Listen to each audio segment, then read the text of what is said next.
नमस्कार मित्रों, वेदांत ज्योतिष में एक बार फिर आप सभी लोगों का स्वागत है। आज चर्चा करेंगे धन योगों की। क्या किसी की कुंडली देखकर धन योगों के बारे में बताया जा सकता है? बिल्कुल। भारतीय ज्योतिष इतनी आधुनिक और विकसित विद्या है कि इसके द्वारा किसी की कुंडली देखकर हम बता सकते हैं कि उसकी कुंडली के धन योग उसे कितना धन प्राप्ति कराएंगे। क्या वह करोड़पति बनेगा या लखपति? क्या वो करोड़ों में खेलेगा या सिर्फ नौकरी के द्वारा अपना गुजारा करेगा? कुंडली में कई सारी विधाएं होती हैं, जैसे धन योग और इंदु योग। इंदु योगों के बारे में भी आज हम चर्चा करेंगे। इंदु योग वो योग है जो एक स्पेशल टेक्निक द्वारा बनता है। कुंडली में नवम भाव भाग्य का घर है और लग्न से नवम भाव तथा चंद्रमा से नवम भावों के स्वामियों को देखा जाता है और उनको दिए गए स्पेशल पॉइंट जो इंदु योग में ग्रहों को दिए जाते हैं उन्हें जोड़ा जाता है। इंदु योग के पॉइंट्स को जोड़कर आप 12 से उसे विभाजित करें और जो रिमाइंडर आए उतने ही घर आप चंद्रमा से गिन लीजिए तो आपको प्राप्त होगा इंदु लग्न। इंदु लग्न यानी इंदु है नाम चंद्रमा का। चंद्रमा को अपने आप में ही एक बड़ा धन योग, बड़ा राजयोग बताया गया है अगर वह कुंडली में बली हो। कुंडली में बली चंद्रमा होना या कुंडली में केंद्र त्रिकोणों में अच्छी स्थिति में ग्रहों का बैठना आपको धनवान बना सकता है। धन योग कैसे बनते हैं? धन योग बनते हैं केंद्र और त्रिकोण के स्वामियों की युति जब दूसरे घर और 11वें घर के स्वामी के साथ होती है। केंद्रों को कुंडली में विष्णु स्थान बताया गया है और त्रिकोणों को लक्ष्मी स्थान। केंद्र और त्रिकोण के स्वामियों की युति जब दूसरा घर जो कि कुंडली का बैंक बैलेंस का घर है उसके स्वामी से होती है या 11वां घर जो कुंडली का आपका इनकम हाउस है उसके स्वामी से, तब इन युतियों से या एस्पेक्ट से ऐसे धन योग बनते हैं जो आपको करोड़ों रुपए में खिला सकते हैं। आपकी कुंडली में बनने वाले धन योग आपको आसानी से सफलता दे सकते हैं।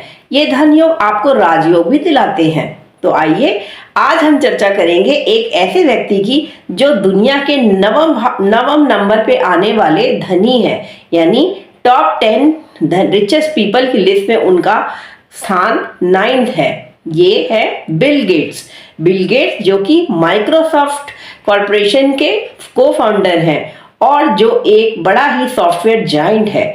इसके स्वामी, तो क्या आप जानते हैं बिल गेट के पास कितना धन है? उनके पास करीब 1 लाख करोड़ रुपया है, यानी कि इतना धन कि उससे उनकी 7 पुश्तें भी खाती रहें तो कम ना पड़े। तो आइए इनकी कुंडली पे देखते हैं कैसे बनते हैं ये धन योग। इनकी कुंडली है 28 अक्टूबर 1955 रात्रि 9:06 सिएटल यूएसए वाशिंगटन की।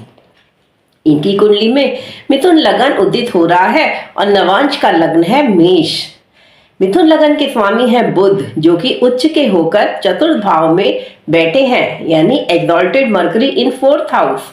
और यहाँ यह युति कर रहे हैं मंगल के साथ। मंगल जो कि इनके कुंडली के 11वें घर के स्वामी हैं, यानी कि 11वें घर का योग हुआ आपके केंद्र के स्वामी के साथ। और यहाँ बुध न केवल लग्नेश है बल्कि 4th लॉर्ड भी हैं। तो ये बनाते हैं पहला धन योग बिल गेट्स की कुंडली में। और दूसरा धन योग अगर हम देखें तो इनकी कुंडली में बनता है चंद्रमा द्वारा। चंद्रमा इनके दूसरे घर के स्वामी है और मीन राशि में 10वें घर में बैठे हैं, यानी 2nd लॉर्ड की युति हो रही है। कहाँ? कुंडली के 10वें घर में। और ये अपने आप में एक बड़ा ही सुंदर राजयोग धन योग है।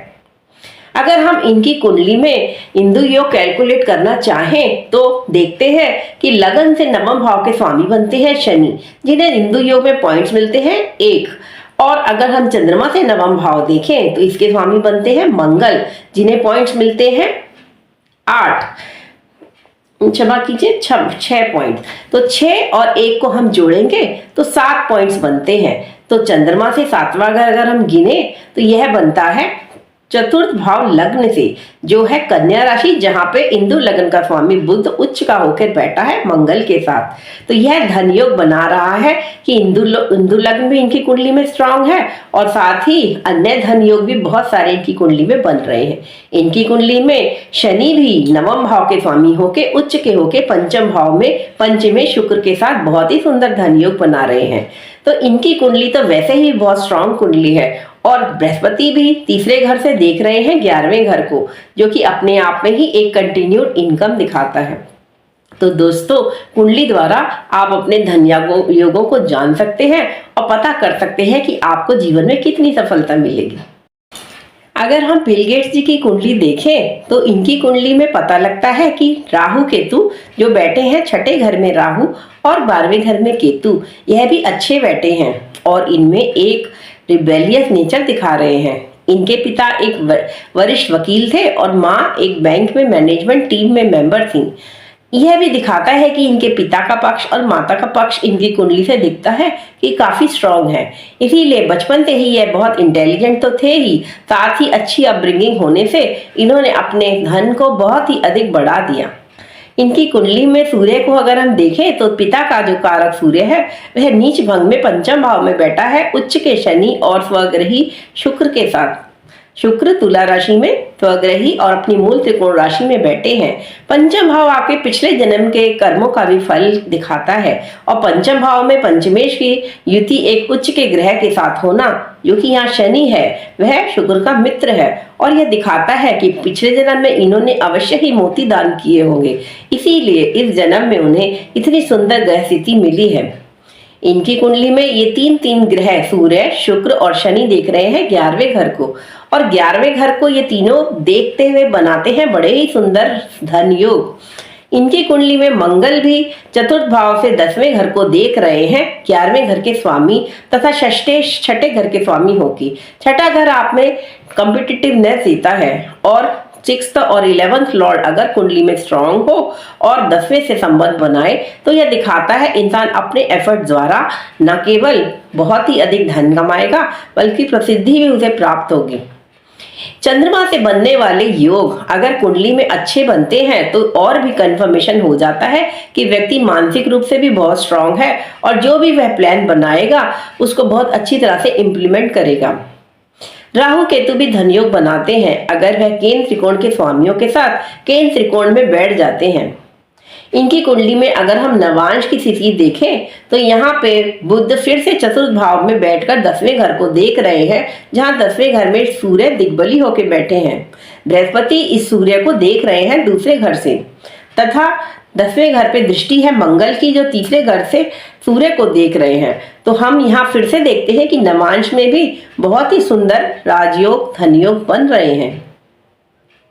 कुंडली में नवांश में राहु बैठे हैं 11वें घर में कुंभ में और बड़े ही अच्छी तरह से दिखाते हैं कि ये टेक्निकल फील्ड से या सॉफ्टवेयर इंडस्ट्री के थ्रू इंटरनेट के द्वारा पैसा कमाएंगे।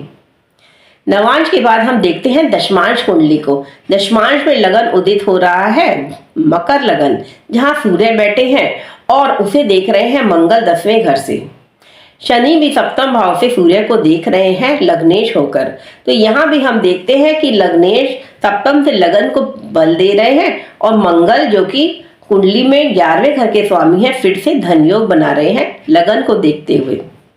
चंद्रमा यहाँ मीन राशि में राहु के साथ तीसरे घर में युति कर रहे हैं और बुध यहाँ बैठे हैं 12वें घर में। बृहस्पति भी लगन को देख रहे हैं नवम भाव से। यहाँ हम देख रहे हैं बृहस्पति केतु के साथ नवम भाव में युति कर रहे हैं और शुक्र यहाँ पर छठे घर से बुध को 12वें घर के बुध को देख रहे हैं। शुक्र इनके दशमांश में बनता है 10th लॉर्ड और दिखाता है कि देश विदेश से इन्हें बहुत ही अधिक धन प्राप्त हो सकता है अपने व्यवसाय द्वारा, अपने कैलिबर द्वारा। बुध बुद्धि के प्रतीक है और बुध की स्थिति यहाँ दिखाती है कि यह जितने भी प्लान्स बनाएंगे वह इन्हें न केवल बहुत ही अधिक धन प्रदान करेंगे बल्कि इनकी कंपनी को भी विश्व की उच्चतम कंपनियों में ले आएंगे। इसीलिए इनकी नेटवर्थ यानी कि कुल मलकियत बहुत ही अधिक है। 1,06,000 करोड़ रुपए से भी अधिक इनकी नेटवर्थ मार्च 2024 में गिनी गई है। तो ये थी एक कुंडली जो बताती है कि कुंडली में बनने वाले धन योग आपके पिछले जन्म के अच्छे कर्मों से भी संबंध दिखाते हैं और आपको इस जन्म में जो मिल रहा है न केवल पिछले जन्म के अच्छे कर्मों का फल बल्कि आपके इस जन्म के अच्छे कर्मों का फल भी आपको प्राप्त हो रहा है। बिल गेट्स जी की कुंडली में 9th लॉर्ड शनि उच्च के होके पंचम में बैठे हैं और ये दिखाते हैं कि पिछले जन्म के कर्मों का फल उन्हें इस जन्म में मिलेगा, क्योंकि 9th हाउस आपका इस जन्म का कर्म है और पंचम पिछले जन्म का। पंचम और नवम का अगर संबंध बनता है तो वह दिखाता है कि व्यक्ति को अपने पूर्व पुण्यों का फल इस जन्म में भोगने को मिलेगा। इन्होंने कई किताबें भी लिखी हैं। किताबें इन्होंने इतनी लिखी हैं कि उससे भी इन्हें रॉयल्टी मिलती है। बृहस्पति तीसरे घर में बैठकर इन्हें क्विक लर्निंग, क्विक राइटिंग दिखा रहे हैं। हिंदू लग्न बनाने के लिए सभी ग्रहों को कुछ पॉइंट दिए जाते हैं। जैसे सूर्य को मिलते हैं 30 पॉइंट, चंद्रमा को मिलते हैं 16, मंगल को मिलते हैं 6 पॉइंट, बुध को मिलते हैं 8, बृहस्पति को मिलते हैं 10, शुक्र को मिलते हैं 12 और शनि को मिलता है 1 पॉइंट। इन पॉइंट्स को यूज किया जाता है हिंदू लगन धन योग देखने के लिए कुंडली में। लगन से नवम भाव तथा चंद्रमा से नवम भाव के पॉइंट्स, यानी इन नवम भावों में जो ग्रह स्वामी बनते हैं उनके पॉइंट्स को जोड़ा जाता है और फिर उसे 12 से डिवाइड कर उसका रिमाइंडर निकाला जाता है। रिमाइंडर के जितना पॉइंट्स जितने आता है, मान लीजिए 7 घर आया तो 7 को आपको चंद्रमा से गिनना होगा। चंद्रमा जहाँ बैठा है वहां से 7 घर आप गिनेंगे तो आपको हिंदू लग्न प्राप्त होगा। अगर इन दोनों का जोड़ बनता है 5 या डिवाइड करने के बाद रिमाइंडर बचता है 5 तो आपको चंद्रमा से 5वें घर तक जाना होगा, तो आपको हिंदू लग्न प्राप्त हो जाएगा।